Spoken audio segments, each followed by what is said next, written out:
Um simples número pode revelar a saúde económica de um país inteiro. Aliás, não só de um país, mas de qualquer segmento onde opere um conjunto de empresas. Quero saber como é que estão a evoluir as corporações relacionadas com a inteligência artificial? Existe um número para isso. Empresas à volta do mundo inteiro? Também. As cuja atividade é a exploração do ouro? A mesma coisa. Tudo isto porque se criaram os chamados índices de mercado de que muito se ouve falar hoje em dia, como o S&P 500, o PSI, o Dow Jones e vários outros. Hoje vamos descobrir como nasceram, por que razão são tão importantes para a grande maioria das pessoas que querem investir e como é que vieram revolucionar a forma como o fazemos.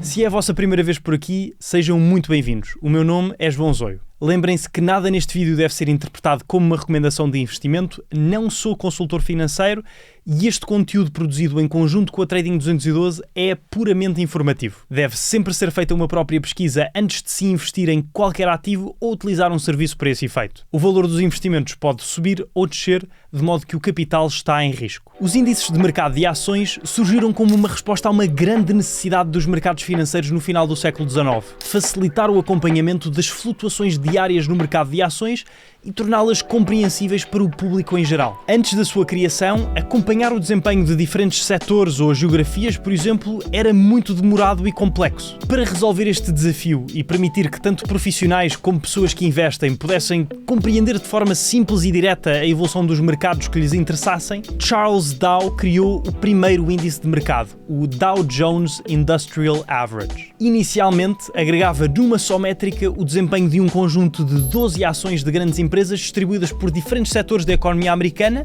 permitindo a sua avaliação como um todo e possibilitando a análise das suas tendências gerais sem grande dificuldade. Ou seja, foi revolucionário por tão drasticamente ter impactado a forma como se interpretavam os dados no que ao desempenho de diferentes grupos de empresas diz respeito. A partir dessa data, tornou-se possível olhar para um número e ter uma ideia da saúde económica dos Estados Unidos da América. Ao longo dos anos, o índice evoluiu, passou a incluir 30 das maiores e mais influentes empresas dessa geografia e hoje, ao lado de outros como o S&P 500, o Nasdaq 100 e o MSCI World, tornou-se numa referência global e um benchmark utilizado para avaliar diferentes conjuntos de empresas agrupados segundo distintas condições. Estes índices simplificam a compreensão do desempenho de inúmeros segmentos do mercado ao condensarem o valor e a variação de centenas ou até milhares de ações num único número, permitindo que esta informação dispersa seja compreendida rapidamente e sem dificuldade. Dão-nos então um valor agregado que representa a situação média do preço dos ativos que os compõem, eliminando as particularidades de cada um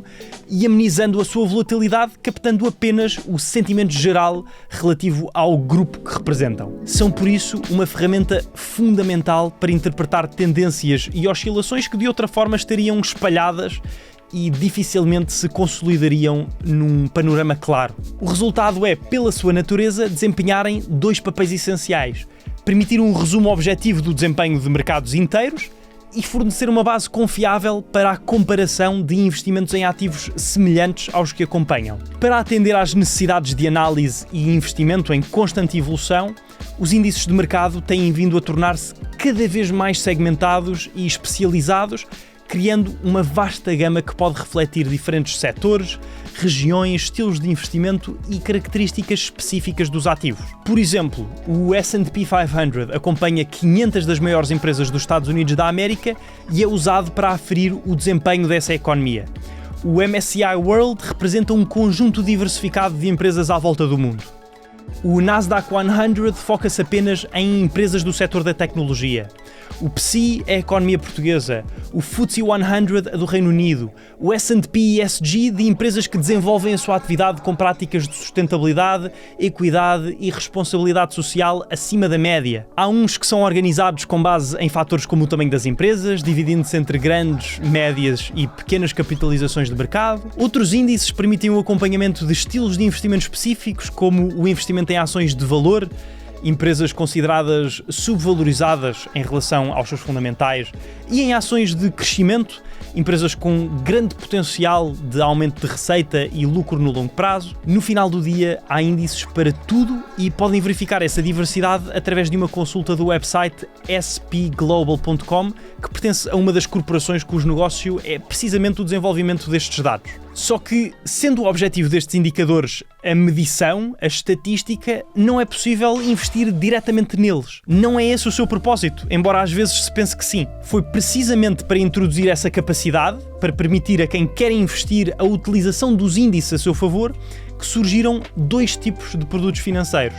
Os fundos de índice, que mesmo com o passar do tempo acabaram por nunca ter grande expressão em Portugal, e mais tarde os ETFs, ou fundos cotados em bolsa, sobre os quais já falei extensivamente neste canal do passado. Recordo que, ao investir, o capital está em risco. Esta informação não é uma recomendação de investimento e deve ser sempre feita uma pesquisa própria. Ambos vieram não só democratizar o acesso aos mercados, como também trouxeram um modelo de investimento passivo que reduz custos, aumenta a simplicidade e proporciona diversificação. Através dos ETFs, passou a ser possível investir nos mesmos constituintes que um índice acompanha através da aquisição de uma única participação em bolsa, com a grande vantagem da transparência e da liquidez por ser um instrumento cotado em bolsa. Na prática, tornou-se uma realidade investir 5 euros em centenas ou milhares de empresas diferentes com um só clique, através de uma plataforma no telemóvel como a da Trading 212, à utilização da qual se aplicam os termos e comissões descritos no seu website.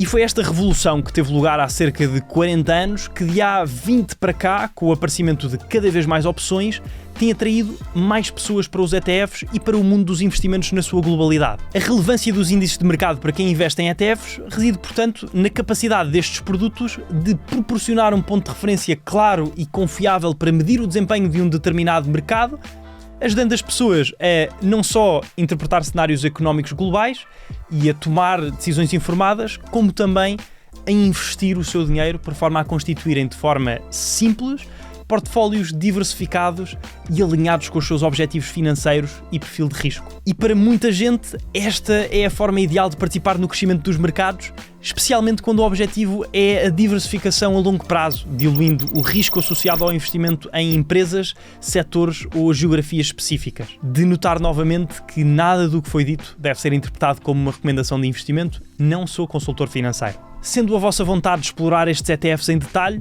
recomendo que vejam de seguida este vídeo a aparecer no ecrã, onde aprofundo sobre o tema e até mostro passo por passo como fazer a compra de uma participação pela primeira vez. Subscrevam o canal da Trading 212 Portugal para não perderem futuros conteúdos informativos como este.